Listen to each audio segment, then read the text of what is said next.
we're going to tackle the driver today. I want to say yips, but I also don't want to say that word. You can't have the yips with a swing like that. No. No way. I can't let you use that word. It's kind of a sensitive subject here, but the driver's the worst club in my bag. What is it that scares you with the driver? So you're on a golf course. The fairway. You got what? The majority of the shots we've seen, the miss has generally been more right than left on these shots. Yeah. I haven't really seen you hit many left. That was a slight miss left. Yeah. The majority have started and then maybe drifted off to the right slightly. And that's been like a pattern of mine. Because if I miss a fairway, it's either like a block slice right or like a duck hook left. I have the two-way miss right now. Yeah. If you've got a two-way miss, there's always a one-way miss that's causing the two-way miss.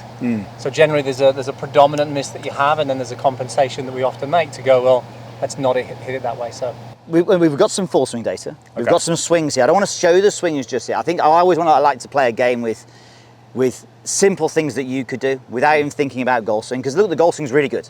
For sure. If we can find the right space for you to hit it from, basically in a setup, there might be something in the setup that we can do that can help you. Move the ball 2 inches further forward, let's see what happens. Really? Let's just try it, let's see what happens. So it's almost like in my mind and his mind, we're thinking Dustin Johnson fade. Okay. Smacking it high in the air, hitting up on it, but having a path left. Yeah. The easiest way we can do that first thing is just definitely try with ball position. And there's a few other things we can try and set up, or even in swing, but let's keep it really simple. Okay. Okay. And what you're going to notice with this is it's going to be so easy to not hit it to the right. Hitting up on it 1.9 as well, so probably like a degree more up on it. And you said before that you feel like you might be more comfortable hitting down because it feels safer. Yeah, that's what you hear in the golf industry, right? Like let's say like you're inconsistent off the tee and you don't really hit it as straight as you want to. Okay. Usually, or from what I hear, like the more spin that you create on a of driver course. would generally strain out the ball flight. But then again, I'm watching Rory on Sunday final round, and he's just hitting the highest drivers in the world. And I'm like, how could he hit it so straight? And he hits it so up on it. So it's almost just like, I don't know, I get in my own head about it, I think. I went down your route. I struggle with my driving. I went down your route of teeing it low and trying to find it, trying to control it. I think for you, if you're a little bit anxious and a bit yippy, trying to add more control to that is difficult. If I can say to you, just smack the crap out of it, that might be a better way to do it. That's today's lesson, by the way. Just smack the crap out of it? Knock it forward and smack the crap out of it. So this is you at impact. So you can see there's quite a bit of forward shaft lean. So that suggests that, even though you can hit up on it from there, of course, but there's quite a bit of forward shaft lean here. I think from here, if we have the ball further forward and the shaft is more level when you're hitting it, I think it's going to be better for you. And again, we're going to hit it high, and then we may have to look at the golf club potentially. But let's just look at your setup here.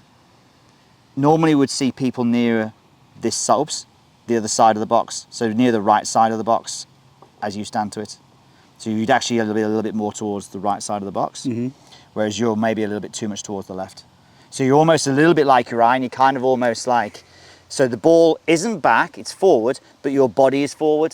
So if you have body forward and then handle forward with a driver, we don't really want that. Right. So you'd like to see my hips a little bit more that way? No, I think we can get you more to this side of the box. Let's get you more over here, so get you more into that right side. Okay. Yeah, so let's try that next. So let's actually put a little bit of the weight into that.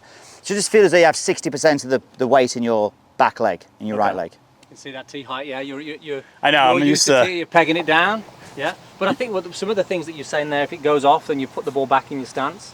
It's just going to bring more right into play. Right. So I think understanding that if it's not quite working, actually ball forward brings in path more left, brings in the left side more often. So. And that's all we're looking at. When someone says they hate hitting it one side, well, let's just bring this side into it now. We've just done that by doing the ball position and by doing the setup we're about to do. That's going to bring the left side in as well.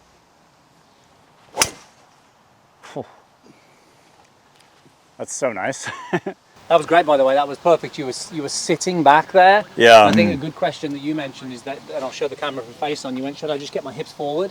Right. We're not really looking for that. It was more about actually being back here. So it's really getting everything a bit more back behind the golf ball instead of just a nudge this way, because that actually puts a bit more weight on the lead foot. This leg, yeah, and you're saying to get that weight 60-40, 60 in the right, 40 in the left. More time at this stage for sure. More time to square the face, more time to get the path left, it's all adding to the thing that you want. Interesting. Oh, that's just hammered.